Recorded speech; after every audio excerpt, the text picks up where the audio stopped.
नमस्कार। आज हम एक नए टॉपिक पे बात करेंगे। Cultural and ethnic diversity in India, यानी भारत में सांस्कृतिक एवं नृजातीय विभिन्नताएं।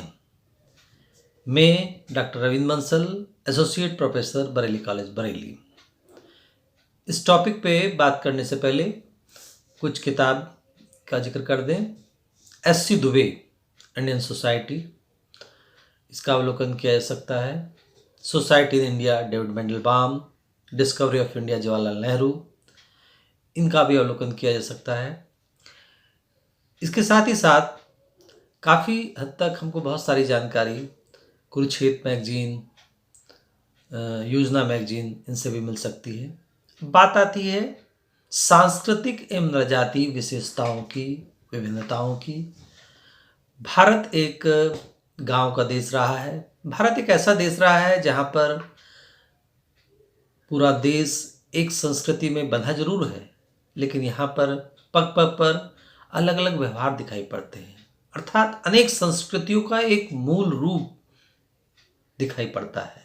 यहाँ पर अनेक संस्कृतियाँ पूर्व से पश्चिम तक, उत्तर से दक्षिण तक हमको व्यवहारों में अंतर दिखाई पड़ता है, रीति रिवाजों में अंतर दिखाई पड़ता है। यहाँ का भौगोलिक क्षेत्रफल में भौगोलिक विविधताएं दिखाई पड़ती हैं। हमको कहीं कहीं ऊंचे पहाड़ दिखाई पड़ते हैं, कहीं गहरी खाइयाँ दिखाई पड़ती हैं, कहीं मैदानी इलाके दिखाई पड़ते हैं, कहीं पठारी इलाके दिखाई पड़ते हैं। पूर्व से पश्चिम, उत्तर से दक्षिण तक यहाँ पर विभिन्नताओं से भरा हुआ देश। यहाँ पर अनेक धर्म के लोग रहते हैं, अनेक जातियों के लोग रहते हैं, अनेक प्रजातियों के लोग रहते हैं, अनेक जनजातियों के लोग रहते हैं। यहाँ अनेक समुदाय के रूप में भी देश बटा हुआ है। लेकिन इतनी विभिन्नताओं के होने के बावजूद भी भारत एक है। बात करते हैं कि भारत में जो परिस्थितियों में विभिन्नता पाई जाती है, ये होने के बावजूद भी भारत पूरा का पूरा राष्ट्र एक है। प्रकृति के विभिन्न रूप यहाँ पर पाए जाते हैं। जैसे मैंने कहा, पहाड़ है, महासागर है, घने वन है, मरुस्थल है, पठार है, यहाँ पर सब कुछ मौजूद है। जब अगर हम रेगिस्तान की बात करते हैं तो राजस्थान में दिखाई पड़ते हैं। पठार के दक्षिण भारत के अनेक स्थानों पर दिखाई पड़ते हैं। पहाड़ी इलाका हमको उत्तर में दिखाई पड़ता है। इसके साथ साथ महासागर की जो बात आती है, दक्षिण के लास्ट में केरल के बाद वहाँ पर दिखाई पड़ता है। इसके साथ साथ यहाँ पर अनेक प्रजातियों का संगम है।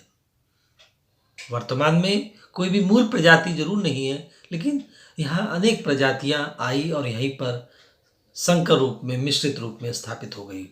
तो अनेक प्रजातियों का संगम है। यहाँ पर संस्कृति में अनेक विविधताओं का संगम है। यहाँ की जो संस्कृति है उसमें अनेक विविधताएं हैं।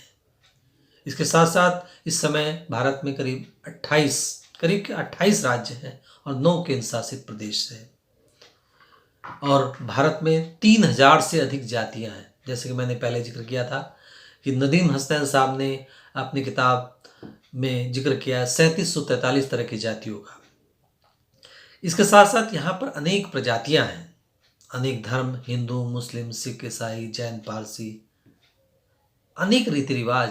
पूर्व के रीति रिवाज पश्चिम के रीति रिवाज से अलग है, उत्तर के रीति रिवाज दक्षिण के रीति रिवाजों से अलग है। इसके अलावा पहनावे में अंतर हुआ है। कश्मीर के लोग का पहनावा दक्षिण के लोगों से अलग है, यानी केरल के लोगों से अलग है। इसी तरह से आसाम के लोग का पहनावा गुजरात के लोगों से अलग है। अर्थात पहनावे में पग पग पर लोग की बोलियों में अंतर दिखाई देता है। कहा जाता है कि 1652 तरह की बोलियां यहाँ पर हैं। इसके साथ साथ भारत के संविधान ने करीब 22 भाषाओं को मान्यता दे रखी है। यानी यहाँ पर तमिल, तेलुगु, मलयालम, ये सब भाषाएं बोली जाती, हिंदी, अंग्रेजी। भारतीय सामाजिक संरचना एवं सांस्कृतिक प्रतिमान विविधता एवं एकता के द्वारा ही जाने जाते हैं। यहाँ का जो सोशल स्ट्रक्चर है उसमें सांस्कृतिक प्रतिमान, विविधता एवं एकता के द्वारा ही जाने जाते हैं, ऐसा एम.एन. श्रीनिवास कहते हैं। इसके साथ साथ एस.सी. दुबे ने कहा है, भारतीय संस्कृति में विविधता के प्रमुख आधार नृजातीय उद्भव, धर्म एवं भाषाएं हैं। बात आती है, हम अगर हम सांस्कृतिक दृष्टिकोण की बात करते हैं तो सांस्कृतिक मतलब संस्कृति क्या है। संस्कृति वाले लेक्चर में मैंने जिक्र किया था कि संस्कृति वह जटिल संपूर्णता है जिसमें ज्ञान है, विश्वास है, कला है, जनरीतियाँ हैं, रूढ़ियाँ हैं और व्यक्तियों की विभिन्न आदतों का समावेश होता है। उस आधार पर हम कह सकते हैं ये जो सारे पॉइंट आए, ज्ञान, विश्वास, कला, जनरीति, रूढ़ियाँ, इनमें पूर्व से पश्चिम, उत्तर से दक्षिण तक हमको अंतर दिखाई पड़ता है। अर्थात एक ऐसा व्यवहार जो सीखा हुआ व्यवहार है जो पूर्व से पश्चिम, उत्तर से दक्षिण तक, उसमें अंतर पाया जाता है। पर्दा करने वाली महिलाएं कहीं दिखाई पड़ती है। अगर हम कश्मीर की तरफ देखते हैं तो पर्दा करने वाली महिलाएं, चाहे वो हिंदू महिला हो या मुस्लिम महिला हो, वहाँ पर पर्दा दिखाई देता है। लेकिन दूसरी तरफ अब भारत में हम नागा साधु भी देखते हैं जो शरीर पे वस्त्र नहीं धारण करते हैं। एक और मांस खाया जाता है, दूसरी ओर शुद्ध शाकाहारी भोजन कहीं प्याज भी नहीं खाते हैं और कहीं मांस भी खाते हैं। अगर हम देखते हैं कि यहाँ पर प्रत्येक स्थानों पर ये अंतर किसी न किसी रूप में दिखाई पड़ता है। अगर बात करते हैं एथनिसिटी की, नरजातीयता की, तो नरजातीयता का मतलब प्रजातीयता से नहीं है। प्रजातीत यानी प्रजाति अलग बात है। नरजातीयता एक भावना है जो समान संस्कृति, भाषा, धर्म, क्षेत्र, वेशभूषा और जीवन जीने के आधार पर दूसरे से अलग है। कहने का मतलब जो एक भावना है, जो भावना उनको आंतरिक रूप से जोड़े रहती है, जिनकी समान संस्कृति है, भाषा एक है, धर्म एक है, क्षेत्र एक है, वेशभूषा एक है और जीवन जीने का तरीका एक है। इस आधार पर अगर हम बात करते हैं बिहार के लोग की, तो बिहार के लोग एक नरजातीय समूह के हो सकते हैं। अगर हम बात करते हैं महाराष्ट्रियन की, तो उसके एक नरजातीय समूह हो सकते हैं जिनका जीवन जीने का तरीका अलग दिखाई पड़ता है। तो यहाँ पर अनेक नरजातीय समूह इस रूप में पाए जाते हैं। जब एक नरजाति अपने आप को श्रेष्ठ मानने लगे, एक समस्या ये है, कभी ये होता है कि एक नरजातीय समूह अपने आप को दूसरे से श्रेष्ठ मानने लगता है और दूसरे को नीचा दिखाने का प्रयास भी करता है। ये जो भावना है जिसमें व्यक्ति अपने आप को, एक समूह अपने आप को श्रेष्ठ मानने लगता है, दूसरे नरजातीय समूह को निम्न मानने लगता है, इसको कहते हैं एथनोसेंट्रिज्म, सजातीयतावाद। इसके बारे में डिटेल में पढ़ने के लिए रूथ बेनेडिक्ट की किताब, बहुत अच्छी किताब है, पैटर्न्स ऑफ कल्चर, बहुत अच्छी किताब है, इसमें डिटेल्स में पढ़ा जा सकता है। भारतीय समाज अनेक समुदायों में, अल्पसंख्यकों में, बहुसंख्यकों में और अन्य जाति समुदायों में बटा हुआ है। भारत में अनेक तरह के समुदाय पाए जाते हैं और वो समुदाय अलग अलग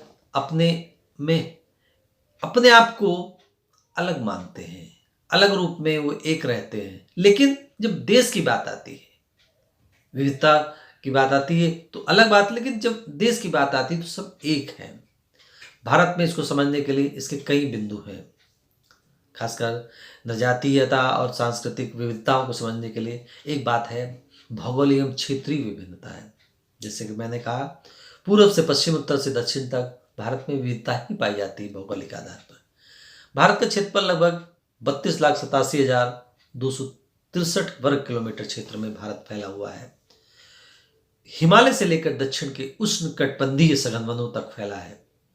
भारत विश्व में क्षेत्रफल के आधार पर लगभग 7वां स्थान रखता है।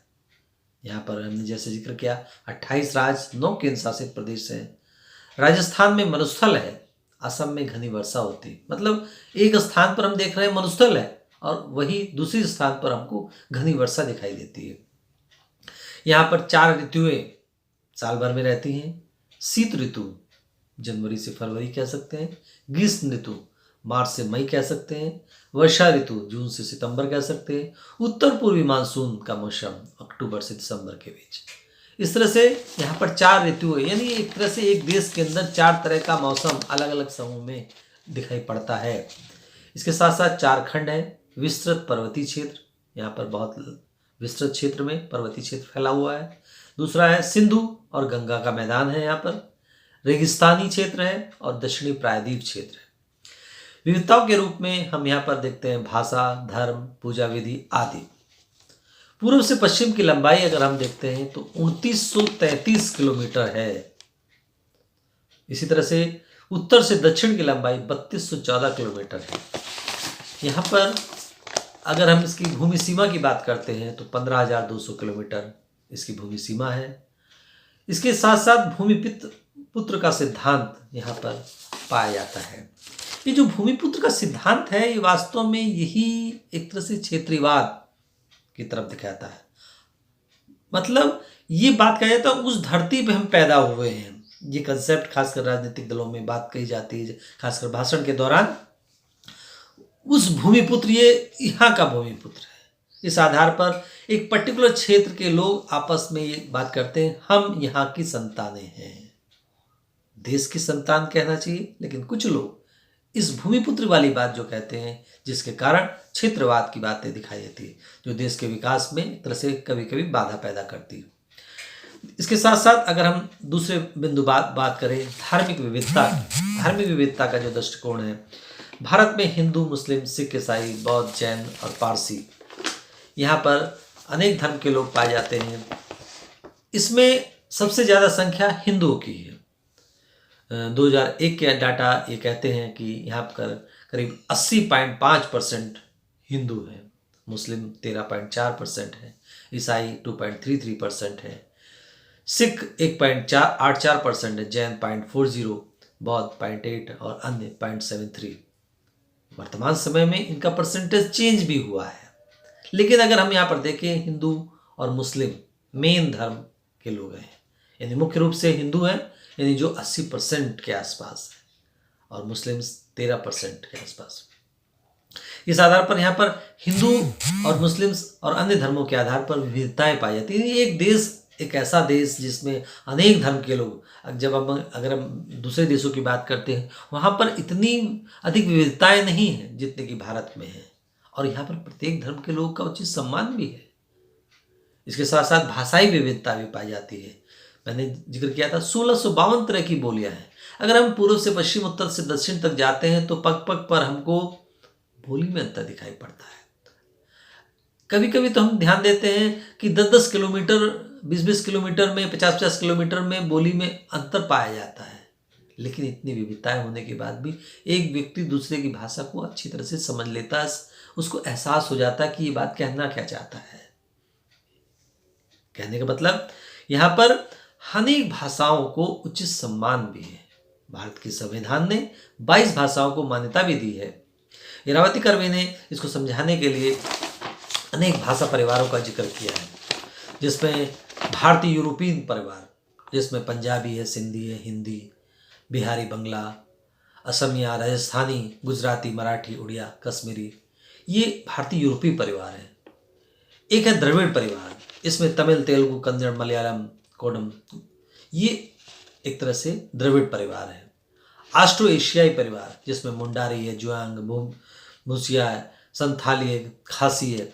इसके अलावा तिब्बती चीनी परिवार, इसका जिक्र हालांकि इरावती कर्वे ने नहीं किया है, लेकिन तिब्बती चीनी ये भी एक परिवार है, जिसमें मणिपुरी, नेवाड़ी पाई जाती है। इस तरह से भारत में अनेक भाषाई परिवार दिखाई पड़ते हैं। हिंदी बोलने वाले भारत में लगभग 40% लोग हिंदी बोलते हैं। बांग्ला बोलने वाले 8% हैं, तेलुगु वाले 7.8% है, मराठी 7.38%, तमिल 6.26%, उर्दू वाले 5.13%। यानी अनेक भाषाओं के बोलने वाले हैं, लेकिन सबसे ज़्यादा परसेंटेज हैं हिंदी बोलने वाले। इसीलिए कहा जाता है कि भारत एक हिंदी राष्ट्र है। वो बात अलग है कि अगर हम जब पूर्व से पश्चिम, उत्तर से दक्षिण तक जाते हैं, खासकर उत्तर से दक्षिण तक जाते हैं, तो दक्षिण इलाकों में हिंदी बोलने वाले कम दिखाई पड़ते हैं। इस आधार पर कभी कभी लोग ये सोचते हैं कि यहाँ के लोग हमारी भाषा नहीं समझेंगे, लेकिन हिंदी प्रत्येक प्रदेश में समझी जाती है, बोली जाती है किसी न किसी रूप में। यानी हिंदी को इसलिए राष्ट्रभाषा माना गया है। हालांकि भारत सरकार द्वारा प्रत्येक भाषाओं को समर्थन देने के लिए, प्रत्येक भाषा को ऊपर उठाने के लिए भाषा केंद्र की स्थापना की गई, ताकि प्रत्येक व्यक्ति 3 भाषाएं सीखे। एक तो अपनी मातृभाषा, दूसरी कोई अन्य भाषा, और एक अंग्रेजी जो कि इंटरनेशनल भाषा है, जिससे कि प्रत्येक भाषाओं का उचित सम्मान हो। इसके साथ साथ प्रजाति विविधताएं भी भारत में पाई जाती हैं। प्रजाति विविधताएं जैसे कि मैंने कहा, भारत में वर्तमान समय में कोई भी मूल प्रजाति नहीं है, शुद्ध प्रजाति नहीं है। बीएस गुहा ने 6 भागों में इसको वर्गीकृत किया है। मंगोलाइड, मंगोलाइड जिनका सिर चौड़ा होता है, त्वचा का रंग पीला होता है, नाक छोटी होती है, कद छोटा होता है, होंठ साधारणतः मोटे होते हैं, ठोड़ी गोल होती है, यह एशिया की मूल प्रजाति है। खासकर हम वर्तमान में अगर बात करते हैं नेपाल, चाइना, इन सब क्षेत्रों में ये प्रजाति दिखाई पड़ती है। इसके लोग भारत में हैं। निग्रिटो, उनका ऊंचा सिर, खड़ा माथा, छोटा और चौड़ा मुख, होंठ मोटे, कंधे तंग, धड़ छोटा, कटी प्रदेश ऊंचा, टांगे छोटी, लंबी भुजाएं, शरीर का रंग गंदा पीला, बौनापन निग्रिटो में पाया जाता है। ये एक प्रजाति जो भारत के अनेक क्षेत्रों में मिश्रित रूप से रहती है। इसके अलावा प्रोटो ऑस्ट्रेलॉइड सरल लंबा कद, बाल घुंघराले, त्वचा का रंग चॉकलेटी, नाक चौड़ी और जड़ पर दबी हुई और होंठ मोटे, आंखों का रंग काला। विंध्य प्रदेश और दक्षिण भारत के लोग प्रोटो ऑस्ट्रेलॉइड से प्रजाति से संबंधित है। भूमध्य सागरी, कद लंबा नहीं होता है, सर लंबा, होंठ पतले, मुंह चौड़ा, सर के बाल घुंघराले, रंग के हल्के भूरे, त्वचा का रंग भूरा होता है। पश्चिमी लघु कपाल में 3 पार्ट कहे जा सकते हैं। अल्पेनाइड, सिर चौड़ा, कद मध्यम, हल्के रंग की त्वचा। गुजरात में बनिया व बंगाल के कायस्थ अल्पेनाइड है। डिनारिक, सिर चौड़ा, नाक लंबी, कद लंबा, त्वचा का रंग गहरा, बंगाल के ब्राह्मण। आर्मेनियाइन, ये डिनारिक से मिलते जुलते हैं, जिनका सिर का पिछला भाग ज़्यादा चिन्हित और नाक उभरी हुई और पतली। बम्बई के जो पारसी हैं वो इस प्रजाति के हैं। उदिच, लंबा कद, लंबा सिर, त्वचा के बाल का रंग हल्का, नीली आंखें। पंजाब के जो राजपूताना है वो इससे है। भारत में ऐसा कहा जाता है कि प्रजातियों का अजायब घर है। ये अजायब घर बात कही गई क्योंकि वर्तमान में कोई शुद्ध प्रजाति नहीं बल्कि संकर प्रजाति है, मिश्रित प्रजाति है। यानी यहाँ पर देखा जाए तो शुद्ध रूप में प्रजाति इसलिए नहीं कि यहाँ पर अनुलोम और प्रतिलोम विवाह हुए, जिसके फलस्वरूप शुद्ध प्रजाति वर्तमान समय में मौजूद नहीं है। इसके साथ साथ हम प्रजातिता के साथ साथ जाति विविधता की बात भी करते हैं। जैसे कि मैंने अभी कहा था कि नदीम हसनैन साहब ने अपनी किताब समकालीन भारतीय समाज, जिसमें 3743 तरह की जातियों का जिक्र किया है, हम समान रूप से समझ सकते हैं कि भारत में 3000 से अधिक जातियां हैं। और अनेक जातियां होने के, ऐसा नहीं कि हिंदुओं में ही जातियां हैं, मुस्लिम्स में भी जातियां, ईसाई में भी जातियां, उनमें भी जातियां का रूप दिखाई पड़ता है। यानी जाति का जो दृष्टिकोण है वो प्रत्येक धर्म के लोगों में दिखाई पड़ता है। ल्यूडुमा ने किताब लिखी होमो हायरार्किकस, बहुत अच्छी पुस्तक है, जिसमें जातिगत संस्तरण को भारतीय समाज का मौलिक सांस्कृतिक लक्षण कहा है। यहाँ का मौलिक लक्षण है। हट्टन साहब ने भारत में जाति व्यवस्था के समुचित अध्ययन के लिए विशेषज्ञों की एक सेना की आवश्यकता पर जोर दिया है। उनका मतलब कहना है कि जाति को समझना इतना आसान नहीं, इसके लिए एक बहुत बड़ी सेना की जरूरत है, क्योंकि जातियों में बहुत अधिक विविधताएं हैं, बहुत ऐसे दृष्टिकोण है कि हम जिस आंख से देख रहे हैं वो आंख से सब कुछ नहीं देखा जा सकता। उसके लिए एक बड़ी सेना की जरूरत है जो ये देख सकती है कि अपने अपने एंगल से, इस आधार पर उसको तभी समझा जा सकता है जब उसको कई एंगल से देखा जाए।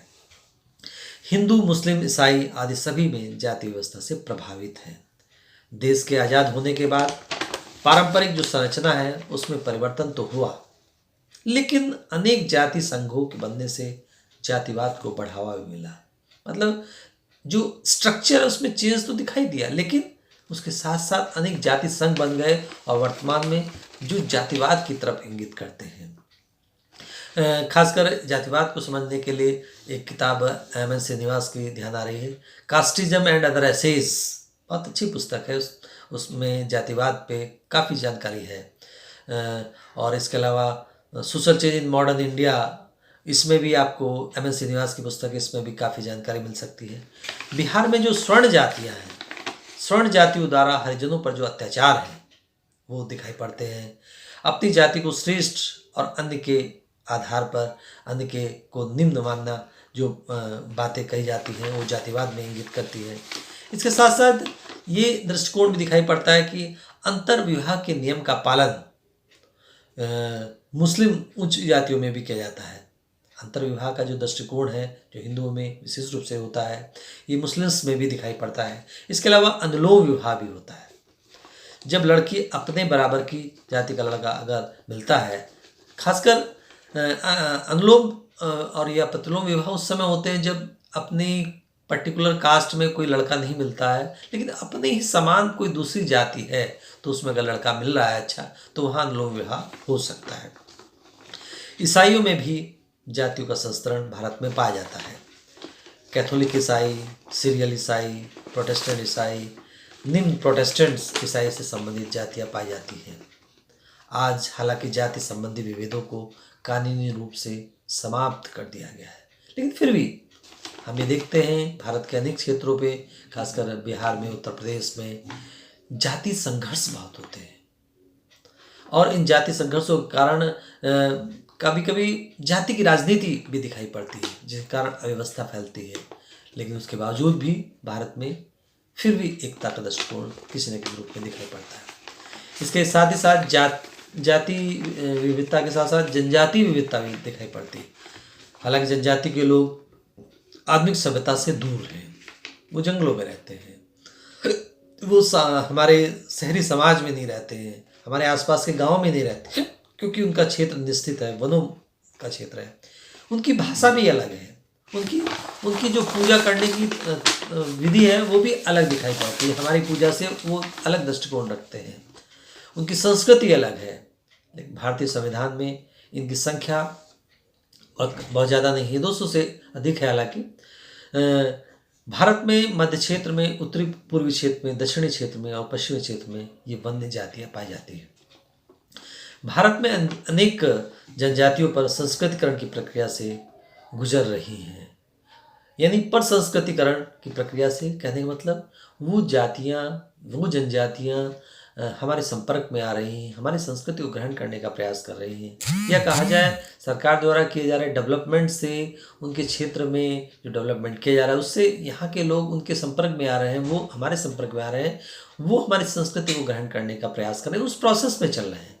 उससे उत्पन्न होने वाली अनेक समस्याओं से वो पीड़ित है, उन्हें मुख्य धारा के साथ जोड़ने का प्रयास हो रहा है ताकि वो मुख्य धारा के साथ जुड़ सके। लेकिन अलग अलग तरह की संस्कृति के स्थान के कारण उसमें विविधताएं पाई जाती हैं। हम जब बात करते हैं मध्य प्रदेश के अनेक जनजातियों की, हम बात करते हैं उड़ीसा के अनेक जनजातियों की, इसी तरह से हम छत्तीसगढ़, झारखंड, असम, मेघालय, मणिपुर, इन सब में जो जनजातियां हैं ये अलग अलग तरह की विविधताएं पाई जाती हैं। किसी में कोई व्यवहार होता है, किसी में दूसरी तरह का व्यवहार होता है। अलग अलग जनजातियों में अलग अलग तरह का दृष्टिकोण दिखाई देता है, अर्थात उसमें विविधता का दृष्टिकोण। इसके साथ साथ भारत में एक राजनीतिक विविधता का दृष्टिकोण भी पाया जाता है। भारत में जैसा कि सबको पता है पहले राजतंत्र की व्यवस्था थी। देश अनेक रियासतों में बटा हुआ था। उन रियासतों में बटा हुआ था, उस आधार पर राजनीति का दृष्टिकोण दिखाई पड़ता था। लेकिन वर्तमान समय में प्रजातंत्र का दृष्टिकोण है, डेमोक्रेसी है पूरे भारत में, जिसको सब जानते हैं जनता का, जनता द्वारा जनता के लिए किया गया शासन प्रजातंत्र कहलाता है। आज हमारे देश में अनेक राजनीतिक दल हैं जो अनेक विचारधाराओं से संबंधित हैं। लोग को वो अपने अनुसार मोटिवेट करने का प्रयास करते हैं, अपने लिए समर्थन जुटाने का प्रयास करते हैं। ये जो अलग अलग राजनीतिक दल हैं जो अलग अलग विचारधाराओं से संबंधित, जिसमें साम्यवादी विचारधारा से संबंधित, प्रतिक्रियावादी विचारधारा से संबंधित, समाजवादी विचारधारा से संबंधित, पूंजीवादी विचारधारा से संबंधित, ये सब आपस में संघर्ष करते हैं, जिससे देश में लगातार डेवलपमेंट के साथ साथ संघर्ष की स्थिति भी बनी रहती है। कोई कहता है हमारी विचारधारा अच्छी है, कोई कहता है हमारी विचारधारा अच्छी, इसको लेके आए दिन देश में संघर्ष जैसी स्थिति बनी रहती है। ये एक विविधता का दृष्टिकोण दिखाई पड़ता है कि अलग अलग विचारधारा के होने के बावजूद भी भारत में वो राजनीतिक दल एग्जिस्ट करते हैं। ये क्षेत्रीय दल भी हो सकते हैं और राष्ट्रीय दल भी हो सकते हैं। ये राष्ट्रीय और क्षेत्रीय दोनों स्तर के रूप में दिखाई पड़ते हैं। तो इस तरह से राजनीतिक विविधता का दृष्टिकोण भी दिखाई पड़ता है। इसके साथ साथ हम संसाधनों की विविधता की बात भी करते हैं। ये एक बहुत बड़ा दृष्टिकोण है। इसके कारण ही कई बार एक पर्टिकुलर क्षेत्र में रहने वाले लोग अलग अलग प्रदेश का बंटवारे की बात भी करते रहे। यही कारण है कि झारखंड, छत्तीसगढ़, उत्तराखंड, इन लोगों ने अपने आप को अलग प्रदेश बनाने की बात कही और आज एक अलग प्रदेश के रूप में है। इसी के साथ साथ अगर हम बात करते हैं इनका, खासकर कुछ क्षेत्र के लोग का ये कहना है कि हमारे इस क्षेत्र में ज़्यादा संसाधन है तो हमको ज़्यादा फ़ायदा मिलना चाहिए, दूसरे क्षेत्र में कम संसाधन को कम फ़ायदा मिलना चाहिए। तो सांस्कृतिक के साथ साथ यहाँ पर संसाधनों में भी विविधताएं पाई जाती है। भारत संसाधनों से वैसे भरपूर है अगर हम पूरे देश की, पूरे राष्ट्र के आधार पर कहें, लेकिन कुछ क्षेत्रों में अभाव भी है। कुछ क्षेत्र ऐसे हैं जहाँ पर चीज़ें नहीं हैं। अगर हम गुजरात की बात करें, असम की बात करें, वो पेट्रोलियम की उपलब्धता है। तो ऐसे में वहाँ की आर्थिक स्थिति, आर्थिक संसाधनों की दृष्टि से वहाँ पर वृद्धि दिखाई पड़ती है। कर्नाटक की बात करें तो वहाँ पर हीरे व सोने धातु के लिए प्रसिद्ध है, वहाँ पर हीरे और सोने का खाने हैं। इसके अलावा पंजाब व उत्तराखंड में विद्युत उत्पादन के लिए आर्थिक स्थिति मजबूत है, लेकिन उत्तराखंड बाकी चीज़ों में उतना स्ट्रांग नहीं है। इसके साथ कुछ स्थानों पर पठार व पथरीले स्थान है, आर्थिक स्थिति कमजोर है। कहीं कहीं पर गंगा यमुना का मैदानी भाग है, उपजाऊ है, जिसके कारण वहाँ पर खेती बहुत अच्छी होती है। कश्मीर और राजस्थान के कुछ इलाकों में कृषि नहीं हो सकती। कश्मीर के इलाकों में कुछ ऐसे इलाके हैं जहाँ पर कृषि कार्य नहीं हो सकते। वैसे तो कश्मीर में पर्यटन के क्षेत्र के आधार पर तो बहुत अच्छा है, लेकिन पिछले काफ़ी दिनों से वहाँ पर अव्यवस्था थी, अब जाके स्थिति सुधर रही है। लेकिन उस आधार पर वहाँ पर बहुत सारे इलाकों में खेती नहीं हो सकती, तो जिसके कारण भी प्रॉब्लम्स वहाँ पर दिखाई पड़ती है। कई राज्यों द्वारा बांध बनने से, इससे भी एक प्रॉब्लम्स यहाँ पर ये आती है कि कई राज्य जब बांध बांधते हैं, उस बांध बांधने से उस क्षेत्र का तो डेवलपमेंट दिखाई देता है उससे, लेकिन उससे दूसरे राज्यों को प्रॉब्लम्स होती है, दूसरे राज्यों में प्रॉब्लम्स क्रिएट होती है, और ऐसा कई प्रदेशों में देखा जाता है, जिससे अनेक तरह की समस्याओं का सामना करना पड़ता है। इसके साथ साथ सांस्कृतिक विविधताएं भी भारत में पाई जाती है।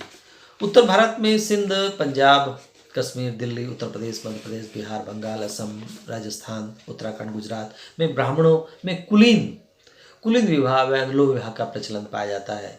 राजपूत अनेक अनुलोम विवाहों में बटे हुए हैं। इसके साथ दूसरी तरफ अगर हम बात करते हैं दक्षिणी महाराष्ट्र की, दक्षिणी मध्य प्रदेश की, उड़ीसा की, आंध्र प्रदेश की, तमिलनाडु, कर्नाटक, केरल आदि की, जहाँ पर अधिमान्य विवाह है, अधिमान्य विवाह पाए जाते हैं। विशेष रूप से कहा जाता है कि मामा भांजी में विवाह, मेरे फुफेरे बहन का विवाह आदि दिखाई देता है। भारत में वेशभूषा, खान पान, उत्सव के आयोजन में, पारस्परिक संबंधों में और संपूर्ण जीवन शैली में एक व्यापक विविधता पाई जाती है।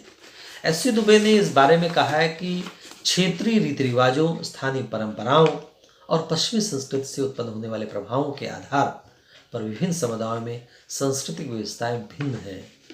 एस.सी. दुबे साहब ने ये दृष्टिकोण कहा है कि सांस्कृतिक आधार पर भी हमको विभिन्नता का दृष्टिकोण दिखाई पड़ता है। इसके साथ साथ आर्थिक विभिन्नता का दृष्टिकोण भी हम समझ सकते हैं। आर्थिक विभिन्नता जैसे हम कहते हैं कि भारत के विभिन्न राज्यों और प्रदेशों में प्रति व्यक्ति सकल घरेलू उत्पाद 98-99 के हिसाब से अगर हम देखते हैं तो उत्तर प्रदेश में 1,52,726 का दृष्टिकोण दिखाई पड़ता है, जबकि महाराष्ट्र में हमको दिखाई पड़ता है 2,04,120 का दृष्टिकोण दिखाई देता है। बिहार, उड़ीसा, असम में खनिज की संपदा की दृष्टि से संपन्न है। उस आधार पर वहाँ की जो आर्थिक विविधता का दृष्टिकोण दिखाई देता है, उस रूप में तो ठीक है, लेकिन दूसरे रूप में वहाँ पर निम्न दिखाई पड़ता है। दिल्ली, हरियाणा, महाराष्ट्र, राजस्थान, उत्तर प्रदेश, पश्चिम बंगाल, उड़ीसा, कर्नाटक, केरल और असम में अमीरों और गरीबों के बीच बहुत गहरी खाई दिखाई पड़ती है। उनमें आर्थिक असमानता का दृष्टिकोण दिखाई पड़ता है। खासकर हम अगर जब हम बात करते हैं, बिहार की बात करते हैं, झारखंड की बात करते हैं, उड़ीसा की बात करते हैं, मध्य प्रदेश की बात करते हैं, राजस्थान, उत्तराखंड की बात करते हैं, तो प्रति व्यक्ति आय बहुत कम दिखाई पड़ती है। यही कारण है कि अगर जब हम बात करते हैं बिहार के काफ़ी लोग, खासकर कोरोना काल में 2020 में हम ये देख रहे थे कि बिहार के, उत्तर प्रदेश के काफ़ी लोग नौकरी करने के लिए महाराष्ट्र की तरफ जाते हैं, पंजाब की तरफ जाते हैं, यानी उनकी आर्थिक स्थिति बहुत अधिक सुदृढ़ नहीं है। वो काफ़ी हद तक मजदूर का पूरा झुंड एक क्षेत्र से, यानी बिहार से, उत्तर प्रदेश से नौकरी की तलाश में, मजदूरी की तलाश में, मजदूरी करने के लिए जाता है और वहाँ पर रह के अपना जीवन यापन करता है। यानी वहाँ की अपनी आर्थिक स्थिति, प्रति व्यक्ति आय बहुत कम है दूसरे राज्यों की तुलना में। लेकिन भारत विविधताओं से भरा हुआ है। भारत विविधताओं से भरा होने के बावजूद भी एक दिखाई पड़ता है। जब कोई समस्या आती है, जब कोई विपत्ति आती है, चाहे वो चाइना का युद्ध हो, चाहे वो पाकिस्तान से युद्ध हो का दृष्टिकोण है, या किसी अन्य देश से कोई समस्या पैदा हो रही हो, उस समय सारा भारत एक हो जाता है। अनेक सांस्कृतिक विविधताएं होने के बावजूद, अनेक प्रजाति विविधताएं होने के बावजूद भी हम आपस में एक दूसरे से मिलजुल कर रहते हैं। ये दृष्टिकोण भारत में पाया जाता है। इसी में आगे हम और बातें करेंगे।